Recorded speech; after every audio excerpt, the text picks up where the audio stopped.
ഞാനിപ്പോൾ പറയാൻ പോകുന്നത് കുട്ടികൾക്കൊക്കെ പെട്ടെന്ന് ചോദിക്കുമ്പോൾ ഉണ്ടാക്കി കൊടുക്കാൻ പറ്റുന്ന ഒരു ബൺദോശയെ പറ്റിയാണ് കേട്ടോ. ആദ്യമായിട്ട് വേണ്ടത് നമുക്ക് റവയാണ്. റവ ജസ്റ്റ് ഒന്ന് പൊടിച്ചെടുക്കുക. വറുത്ത റവയോ വറക്കാത്ത റവയോ ഏതാണെങ്കിലും കുഴപ്പമില്ല. അതിൻ്റെ കൂടെ പൊടിച്ചെടുത്ത റവയുടെ കൂടെ ഒരു വലിയ ഉരുളക്കിഴങ്ങ് അത് തൊലി കളഞ്ഞ് കഷ്ണമായിട്ട് മുറിച്ച് അതിൻ്റെ ഉള്ളിലിടുക. എന്നിട്ട് കുറച്ച് വെള്ളം കൂടി ചേർത്ത് നല്ല മാവ് രൂപത്തിൽ അരച്ചെടുക്കുക.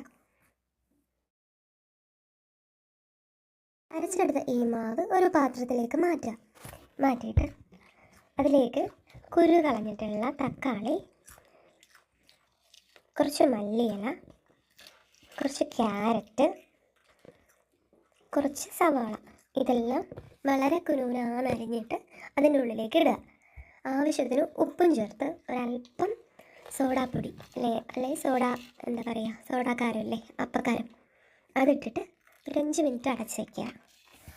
അടച്ച് വെച്ച് കഴിഞ്ഞതിന് ശേഷം മാത്രം ഇത് ചെറിയൊരു താളിപ്പ് കരണ്ടി ഉണ്ടാവില്ലേ, താളിപ്പ് കരണ്ടിയിലേക്ക് ഒരു സ്പൂൺ ഏതെങ്കിലും ഓയിൽ, വെജിറ്റബിൾ ഓയിലോ വെളിച്ചെണ്ണയോ ഏതെങ്കിലും ഒഴിച്ചതിന് ശേഷം ഒരു തവി മാവ് ഒഴിച്ചിട്ട് വെന്ത് കഴിയുമ്പോൾ 2 സൈഡേക്കും മാറി മാറി വേവിച്ചിട്ട് കഴിക്കാവുന്നതാണ്.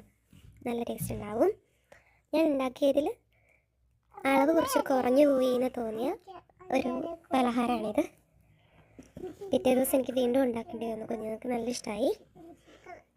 ഞാൻ അതിൻ്റെ കൂടെ പച്ചയ്ക്ക് അരച്ച ഒരു ചട്നിയും കൂടി ആക്കി കുഞ്ഞുങ്ങൾക്ക് കൊടുത്തിട്ടുണ്ടായിരുന്നു.